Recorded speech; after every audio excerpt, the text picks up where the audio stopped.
Hello everyone, welcome back again on Back to Physics. Today we are going to start chapter 12 for class 10th, which is current electricity.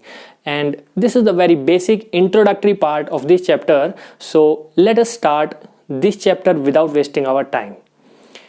To know more about current electricity, we should know about what electricity is. हमें जानना होगा कि electricity क्या है.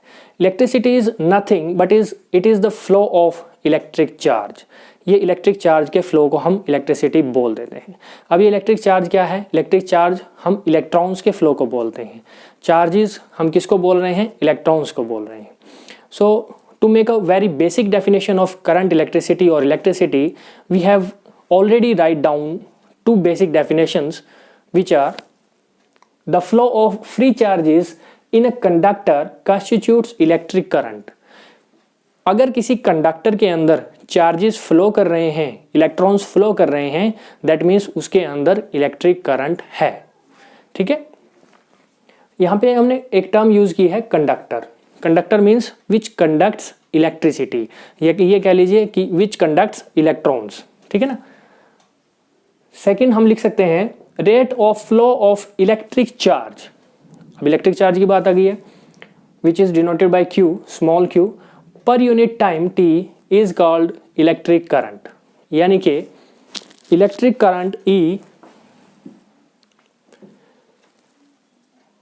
Electric current I is equal to charge per unit time.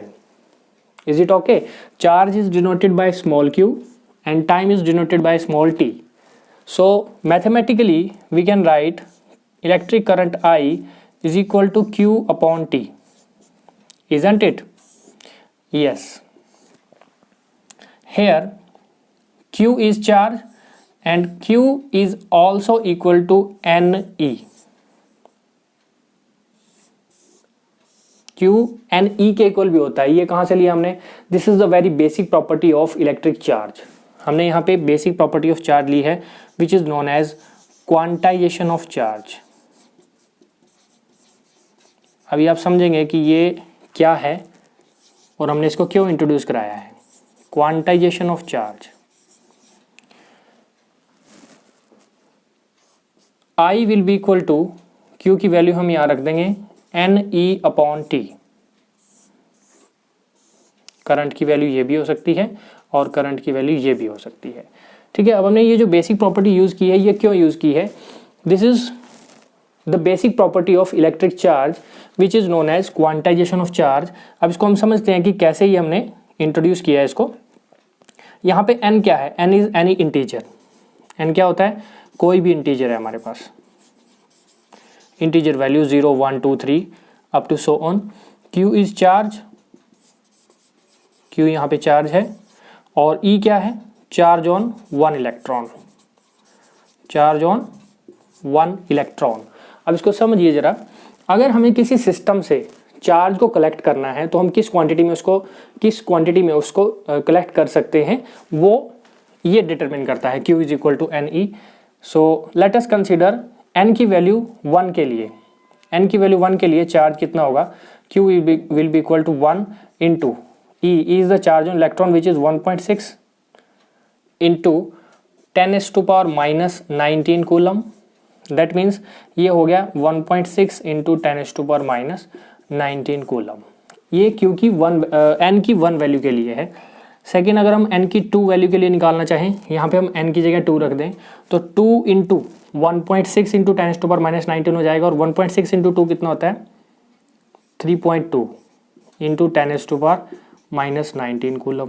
इसी तरह से अगर हम Q निकालना चाहें N इज इक्वल टू 3 के लिए, तो 3 into 1.6 into 10 to power minus 19, वो कितना हो जाएगा? 1.6 into 3 4.8 into 10 to power minus 19 coulomb. हम कुछ नहीं कर रहे हैं, हम सिंपल N की वैल्यू को रख रहे हैं, integer value 1 2 3 up to so on. So अभी क्या हुआ कि अगर हम चार्ज को कलेक्ट करना चाह रहे हैं, ठीक है ना, 1 के लिए तो इतना आया, 2 के लिए इतना आया, 3 के लिए इतना आया. अगर आपसे कोई कहे कि आप क्या इतना चार्ज कलेक्ट कर सकते हो, 4.8 की जगह आप 4.6 कर लो, 5.2 कर लो, इज इट पॉसिबल? नॉट. ये पॉसिबल नहीं है वैल्यू, क्योंकि चार्ज की एक प्रॉपर्टी है, इलेक्ट्रिक चार्ज की प्रॉपर्टी है quantization of charge.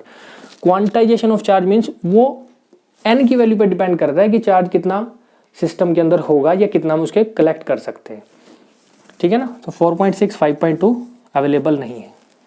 So this is the quantization of charge जो कि हमने इसमें यूज़ किया है। So I is equal to NE/T भी हो सकता है ये। अब करंट के कुछ हम इसमें ऐसा यूनिट की बात कर लेते हैं कि क्या इसकी ऐसा यूनिट हो सकती है। जो हमारे पास चार्ज है, चार्ज की ऐसा यूनिट होती है कूलम, और करंट की ऐसा यूनिट होती है एम्पियर। एम्पियर एक बहुत बड़ी यूनिट है, ठीक है ना। 2 एम्पियर, 3 एम्पियर, ये बहुत बड़ा करंट होता है।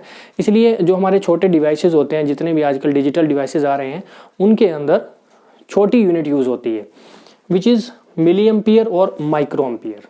इसलिए हमने इसकी यूनिट्स ऑफ इलेक्ट्रिक करंट इधर भी लिखी हुई हैं। Basic unit of electric current is ampere, ठीक है ना। ऐसा यूनिट की अगर हम बात करें, और अगर डिजिटल सर्किट्स की बात करें तो उसमें मिली एम्पियर में करंट यूज़ होता है या माइक्रो एम्पियर में।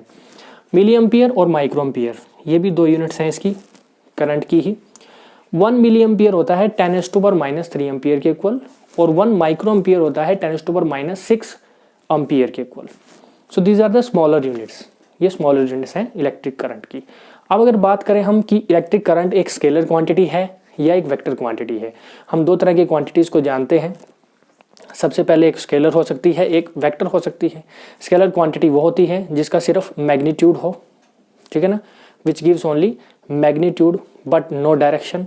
दूसरी वेक्टर क्वांटिटी हो सकती है जो कि मैग्नीट्यूड भी हो जिसका और डायरेक्शन भी हो।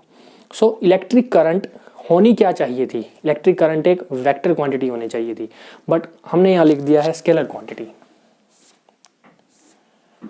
ठीक है ना। इलेक्ट्रिक करंट को होना चाहिए था वेक्टर क्वांटिटी, क्योंकि इसका मैग्नीट्यूड है। अगर हम बात करते हैं एक सर्किट के अंदर जिसके अंदर करंट फ्लो कर रहा है, हम एक जंक्शन बना लेते हैं यहाँ, मान लेते हैं इधर से करंट आ रहा है 2 एम्पियर, इधर से करंट आ रहा है 3 एम्पियर। अब यहाँ पे एक जंक्शन बन रहा है, ये 2 एम्पियर उधर से आ रहा है, 3 एम्पियर इधर से आ रहा है, तो टोटल होकर के कितना बनना चाहिए। मान लेते हैं I1 है, मान लेते हैं I2 है। So total current I will be equal to I1 plus I2, तो ये कितना होना चाहिए था 2 + 3 दैट मीन्स 5 एम्पियर। इतना ही होना चाहिए स्केलर क्वांटिटी के अकॉर्डिंग।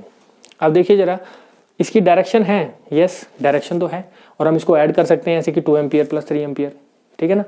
मैग्नीट्यूड भी है और डायरेक्शन भी दे रहे हैं, बट हम इसको स्केलर क्यों बोल रहे हैं मैग्नीट्यूड और डायरेक्शन के साथ साथ, क्योंकि ये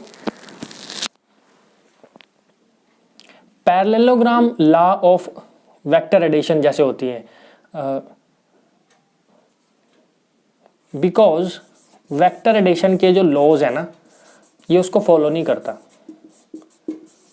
वेक्टर एडिशन के जो लॉज हैं ये उनको फॉलो नहीं करता। जैसे कि अगर हम इसी की बात करें तो 2 एम्पियर इधर से, 3 एम्पियर इधर से, और वेक्टर एडिशन की अगर हम बात करें तो ये वेक्टर्स में है। अब वेक्टर्स में अगर करंट को ऐड करना पड़ जाए तो वेक्टर्स में क्या फॉर्मूला होता है, वेक्टर्स में फॉर्मूला होता है resultant R is equal to √A² plus B² plus 2AB cos theta. यही होता है ना, उसमें हम ट्राइंगल बना लेंगे एक, और A² plus B² plus 2AB cos theta वैसे निकालते हैं। बट इलेक्ट्रिक करंट इस वैल्यू को फॉलो नहीं करता, ठीक है ना। करंट को हम ऐसे ऐड नहीं कर सकते, ऐसे नहीं निकाल सकते उसका resultant. So it is non, it is a scalar quantity, इसलिए हमने इसको स्केलर क्वांटिटी कहा है। यूनिट्स की बात हो गई। अब एक छोटा क्वेश्चन आ सकता है यहाँ से, स्मॉल, डिफाइन 1 एम्पियर। 1 एम्पियर को डिफाइन करो। डिफाइन किया जा सकता है 1 एम्पियर भी। एम्पियर को डिफाइन करने के लिए करंट I की वैल्यू लेंगे, it is equal to Q/T, यही होता है, where I is current whose SI unit is ampere, Q is charge, SI unit is coulomb, and T is time, SI unit is second. So अगर हमें 1 ampere निकालना है तो हम सबकी वैल्यू 1 रख देंगे। 1 ampere is equal to charge which is 1 coulomb, time which is 1 second, so this is 1 ampere. हम इसको डेफिनेशन बना देंगे कैसे, व्हेन 1 कूलम ऑफ चार्ज, जब 1 कूलम ऑफ चार्ज फ्लो हो रहा है किसी एक कंडक्टर में से, charge flows through a conductor in 1 second, 1 second में फ्लो हो रहा है, then current passing through the conductor is 1 ampere. That means 1 coulomb charge passing through a conductor in 1 second is known as 1 ampere. So this is the definition of 1 ampere.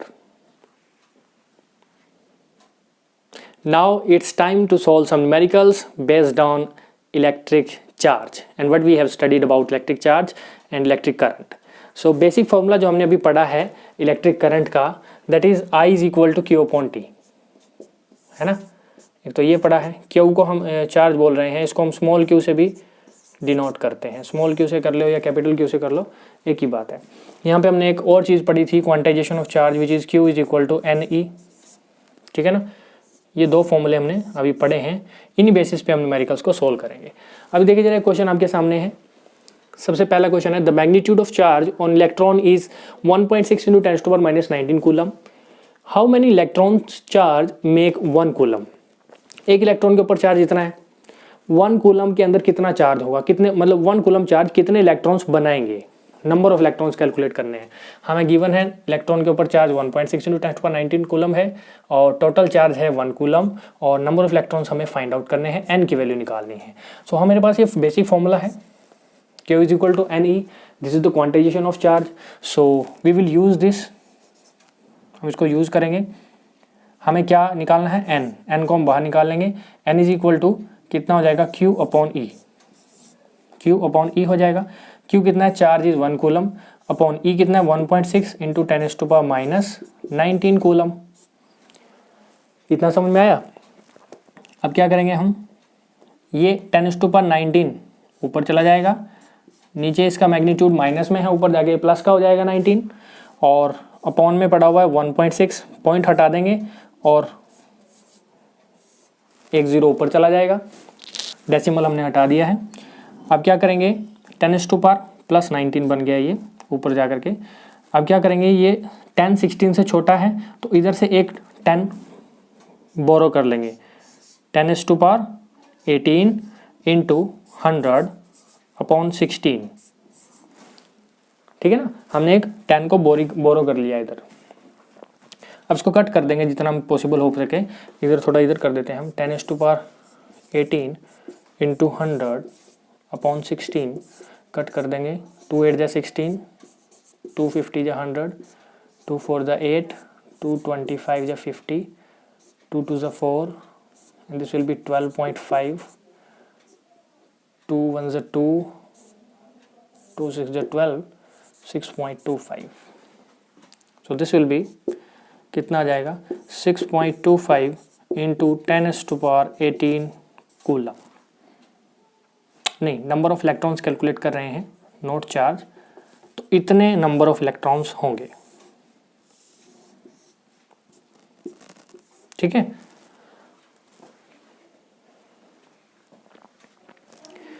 Next numerical is question number 2. A study current of 5 ampere flows through a circuit for 30 minutes. 30 minute के लिए कोई circuit से current flow हो रहा है. Time दिया हुआ, कितना टाइम दिया हुआ, 30 मिनट्स. कितने एम्पियर करंट फ्लो हो रहा है, करंट I टाइम T होता है. ठीक है ना. 5 एम्पियर करंट फ्लो हो रहा है. How much charge has circulated through the circuit in this time. कितना चार्ज सर्कुलेट हुआ इस टाइम के अंदर. अब तो चार्ज निकालने के लिए हम क्या यूज करेंगे, I is equal to Q upon T. Basic formula जो हमने अभी पढ़ा है, I is equal to Q upon T. Charge यहाँ से Q हो जाएगा I इंटू T. अब थोड़ा सा ध्यान दीजिए, यूनिट्स को बेसिक कर लेते हैं. देखो टाइम की जो यूनिट होती है बेसिक वो सेकंड होती है. ठीक है ना. करंट की एम्पियर है. ठीक है. सो मिनट्स हम इसको सेकेंड्स में कन्वर्ट कर लेंगे. 30 मिनट्स है तो 30 into 60 seconds. This will be equal to 1800 second. ठीक है, easy. Now I current is 5 ampere into time is 1800 seconds.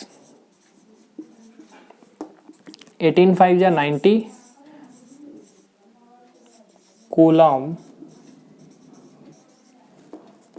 That means 9 into 10⁻³ coulomb of charge will flow through the circuit in this time, which is 1800 seconds, or you can say 30 minutes.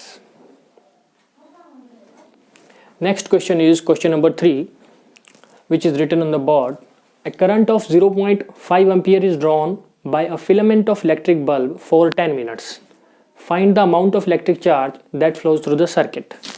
Electric charge Q की value निकालनी है और क्या given है हमारे पास, given है हमें, given is current which is denoted by I, given is 0.5 ampere, 0.5 ampere. Time given है, कितने टाइम में फ्लो हो रहा है, time denoted by small t, it is 10 minutes. अब मिनट्स को हम किस में कन्वर्ट करेंगे, सेकेंड में. That means 10 into 60 seconds, that means 600 seconds. ठीक है, हमें क्या निकालना है, find the amount of electric charge. Charge निकालना है, फॉर्मूला है हमारे पास I is equal to Q upon T. अभी हमने पढ़ा है, यहाँ से चार्ज निकाल लो. Q will be equal to I into T. So Q will be equal to I की वैल्यू हो जाएगी 0.5, T की वैल्यू हो जाएगी 600. So this will be 5, decimal हटाया हमने, नीचे गया 10 इंटू 600, 0 से 0 कट हुआ, 5 6 या 30 इंटू 0.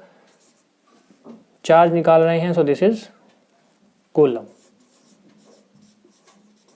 और you can also write it as 3 into 10⁻², coulomb.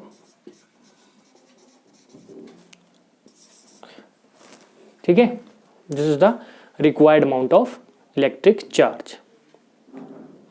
Next question is question number 4. A current of 0.4 ampere is drawn by a motor of an electric fan for 2 minutes. कितने ampere current drawn किया जा रहा है, so we will write down here given, जो कि हमें given है. कितना करंट है, current is denoted by I 0.4 ampere by a motor of electric fan for 2 minutes. Time given है, कितने टाइम के लिए किया जा रहा है, 2 मिनट्स के लिए किया जा रहा है.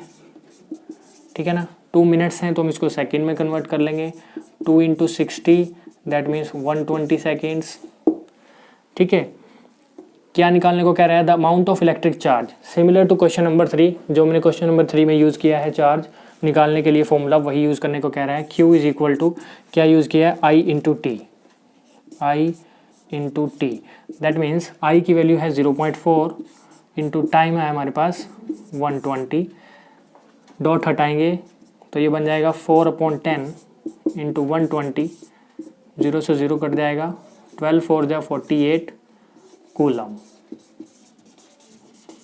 This will be the required amount of charge for this circuit. Next question number 2, इसका सेकेंड पार्ट है. अभी क्या पूछ रहा है, the amount of electrons passed through the wire. कितने इलेक्ट्रॉन्स पास हुए वायर से, that means number of electrons पूछ रहा है ना. That means we have to calculate n. तो पहले गिवन लिख लेते हैं जो हमारे पास है. n निकालने के लिए हमें क्या क्या चाहिए होता है, देखो Q is equal to n ही होता है, NE. n निकालने के लिए हमें चाहिए होता है Q अपॉन E. चार्ज भी चाहिए और E भी चाहिए.